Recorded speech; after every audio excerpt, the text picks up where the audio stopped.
Labas. Tiems, kas manęs nepažįsta, esu Ieva. Žmogus, kuris labai domisi pasauliu ir savim ir mėgsta fotografuoti. Ir nusprendžiau kurti kontentą. Turiu labai daug fainų minčių, kurios man atrodo, kad gali būti ir kažkam kitam dar irgi fainos. Tai šiandien noriu trumpai dar papasakot ir apie tai, kad aš pastaruoju metu, maždaug nuo žiemos, nešiojusi kortas, vaikštau į vakarėlius, nežinau, čia mano gal bendravimo būdas su šitom kortom. Ir per tas kortas stebiu kitus žmonės, bet aš visą laiką vis kviečiu žmonės burtis, bet esu linkus ir pasakyti taip, kad čia nėra taip, kad aš tiesiog buriu, greičiau čia labiau gal savirefleksija, šiaip tiesiog iš esmės į žmogų pasižiūrėti per metaforos, per paveikslėlius, kaip žmogus interpretuoja paveikslėlius, kaip jis mąsto, kaip veikia protas, gal rasti kokį mąstymo modelį, kuris yra, Gaja, kaip tu čia atėjai.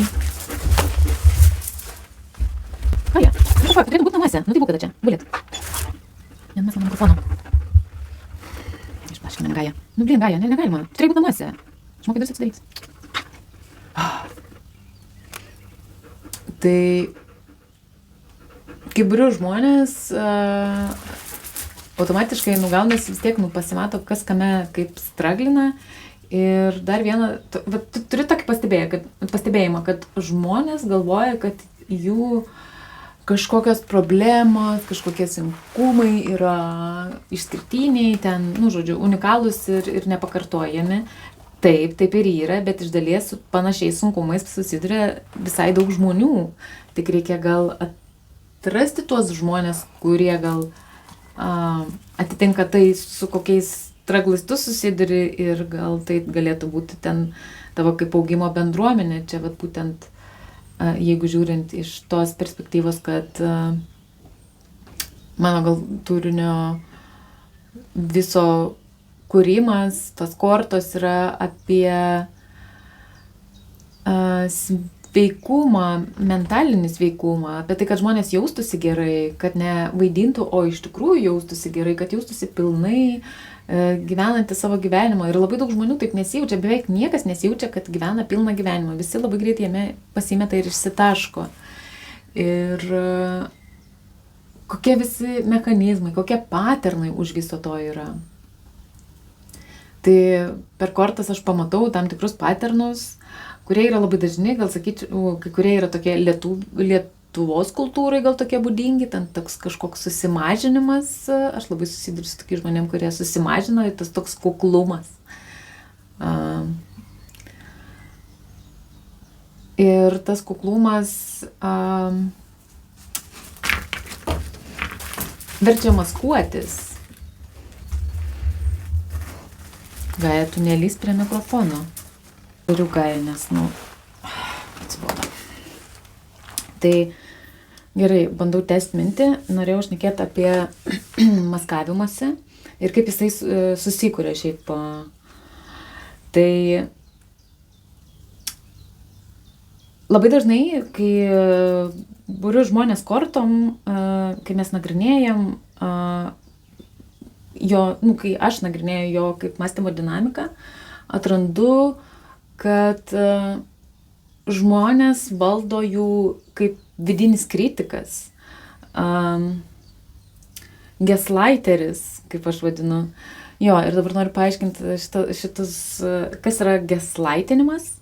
Tai čia prisegu tikslo apibrėžimą, kokį išmeta internetas. Ir pasakysiu, kaip aš su juo susidūriau ir kaip tai sukūrė vidinį kritiką manyje, tas gaslightinimas. Koks bendravimo stilius augina vidinį kritiką. Tai kad čia žinotumėm, su kokiais žmonėm reikėtų atsargiau bendrauti, atsargiau su jais būti, nes jie iš tikrųjų mus tolina nuo mūsų. Tai mes o žmonės dažnai mėgstam vadinti manipuliatoriais, bet net jeigu ir žmogaus intencijos yra geranoriškos ir jeigu tos intencijos yra iš traumos, jos veikia destruktyviai, šiaip jau iš principo.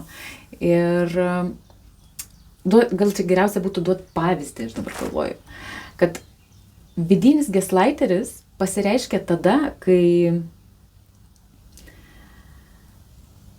kažkas iš mūsų aplinkos į mūsų tam tikrą ribos brėžimą sureagavo gėdinančiai ir pavertė tai lyg kokiu, kad problema yra tai, kad tau netinka tai, kas tau netinka, o ne tas dalykas, kas tau netinka, yra blogai. Ir pavyzdžiui, mane pavyzdžiui, žiauriai nervuoja čepsėjimas, bele ką.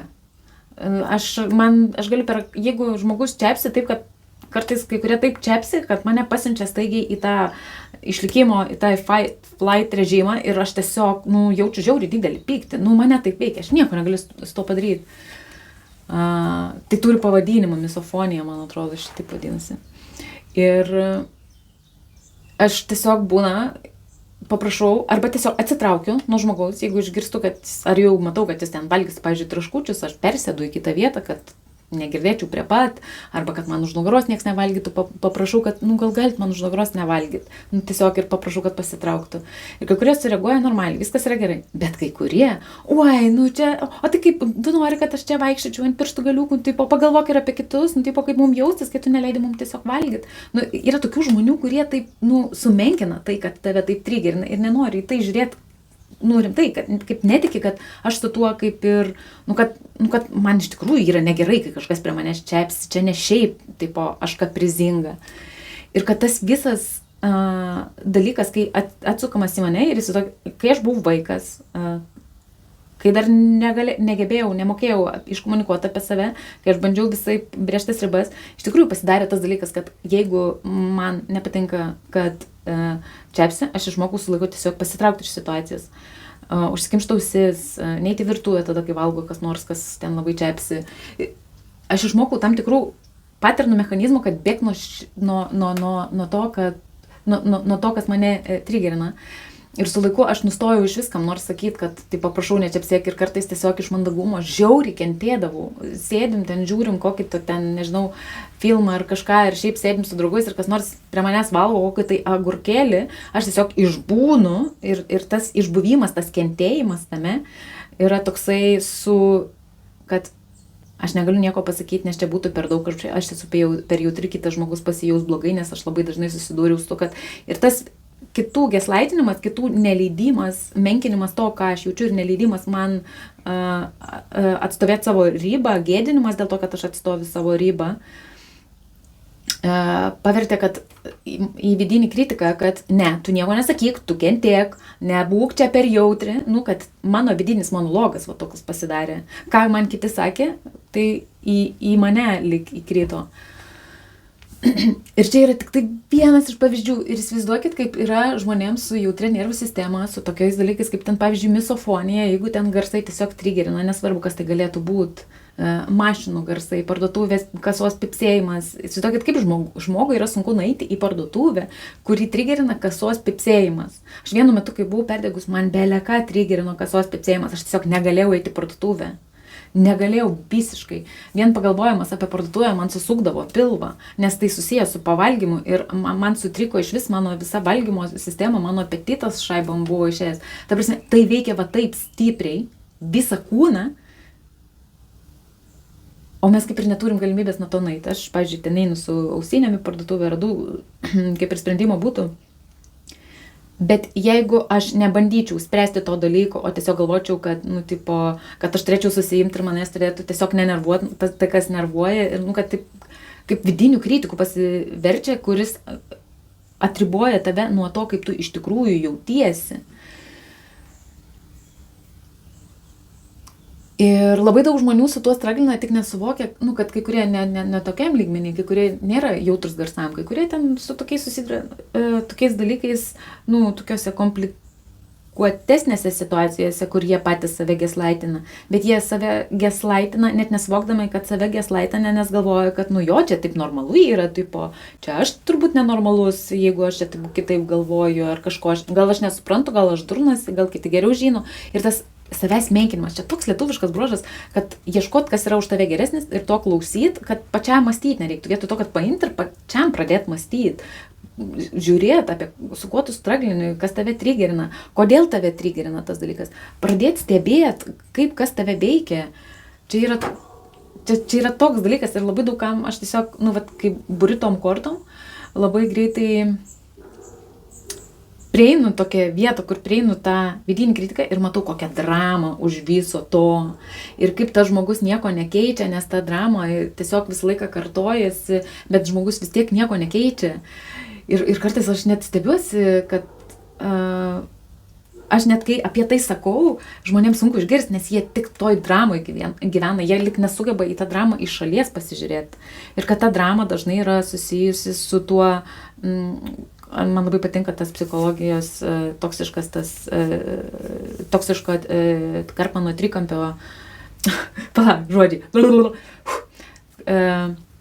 Man labai patinka ta psichologijos ta teorija apie Karpmano trikampis, kur auka, gelbėtojas, persekėtojas yra, arba tironas kartais sakau, ir kaip gerai tą dinamiką išmokti, kad galėtum ją pastebėti socialinėse dinamikose, pamatyti, kur tu užsiminėjai pats manipuliacijom, ir tik dėl to, kad bėgi kaip ir nuo savo jausmų, ar nuo atsakomybių, ar ten tiesiog tu kartoji kažkokį paterną, tu gali iš to išeiti, kad iš to išeinama yra. Ir kaip labai daugam siūlau pasidomėti į tą Karpmano trikampio dinamiką, dėl to, kad man jinai labai daug, gal kitam jinai vapšė net nerezonuos, bet man jinai tiek daug padėjo suprasti apie socialinės dinamikas, ko aš anksčiau visiškai nesupratau, tai man padėjo išsigydyti, bet šitas visas pamatymas man padėjo išsigydyti mano tą vidinį kritiką, tą vidinį geslaiterį ir išmokau laiku brėžti ribą kitiems, kurie veikia mane geslaitinančiai. Gal jų ir ketinimas nėra manęs geslaitinti, bet man tai taip jaučiasi, nes tai, kas manyje yra apmąstyta ir man aišku, kitas pradeda tuo ginčytis ir jisai ginčiasi net nepagalvodamas apie tai, kad tame, ką jisai sako, nėra jokio mąstymo. Čia visai neapmąstytos, čia idėjos, čia yra tiesiog tu patikėjai, čia viskas pastatyta ant įsitikinimų, ką noriu pasakyti.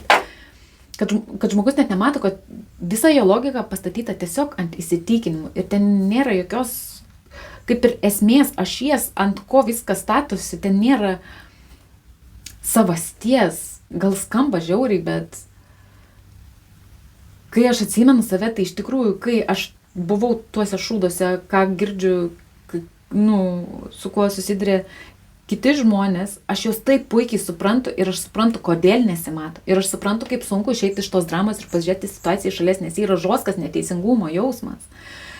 Ir gerai, galima tą teisingumą atstatyti kažkokiu būdu, bet nėra viskas tik tai į tave, kad teisingumas gali būti ir iš šalies atsakomybės prisiėmimas už tai, kaip tas žmogus veikia tave, kad tu turi išmokti brėžti ribą, kad čia tokia kelionė yra šnekėt su savim taip, kad tas vidinis kritikas nebūtų tave vedantis per gyvenimą. Tas perfekcionistas, kuris iš tavęs reikalauja dalykų, kurių tu net nenori daryti, tiesiog ten yra lūkesčiai visuomenės ir tu tiesiog jos bandai pateisinti ir kaip tiesiog galima to nedaryti šiaip jau. Gyvenimas per trumpas, kad viską daryti tik dėl kitų. Aš čia sau visus šitus dalykus pasakiau, dabar galiu ir pasakyti kitiem. Ir labai, labai, labai greitai pasimato tie paternai kažkokie mąstymo. Ir jie nėra kažkokie išskirtiniai.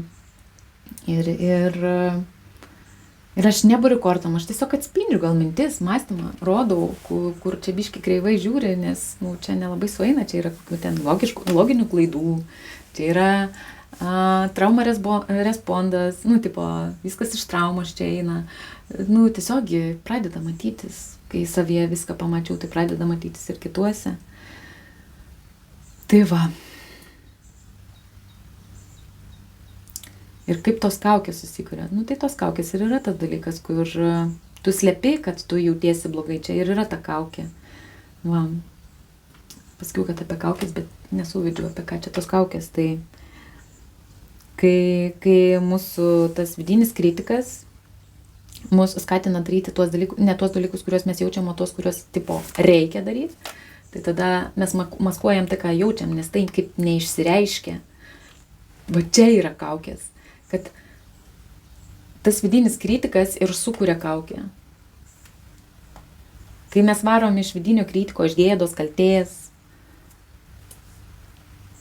iš nepasitikėjimo, vengiam dalykų, esam people pleaseriai, tai jautrūs žmonės labai dažnai tampa people pleaseriais, hiperempatiški jie. Ir kad tai, nėra sveika, kad su laiku, bet, pavyzdžiui, aš norėčiau, kad man kas nors būtų anksčiau pasakęs, kaip veikia mano nervų sistema. Ir yra tokia drama viduj, kad blemba, bet kaip aš nežinojau ir kaip atsiranda tokių momentų, kur tokia smokteli kaip kaltė, gėda ar kažkas tokio, taip sujama atrodo krūtinė, toks nerimas smokteli. Vien dėl to, kad aš dariau dalykus šitaip kvailai, iš tokio nesuvokimo, atrodo, kodėl man nieks anksčiau nepasakė. Jeigu visi čia taip gerai žino, tai kodėl man nieks anksčiau nepasakė. Ir po to pradėt su žmonėms šnekėti, kad tie, kurie dedasi, kad žino, pasirodo, tai jie nichuja nežino. Jie tiesiog ant įsitikinimų varo ir...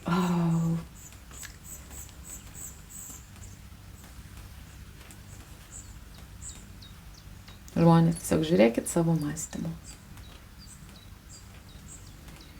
Jo, jau net pamiršau, apie ką aš šnekėjau, bet užteks. Atrodo, užteks.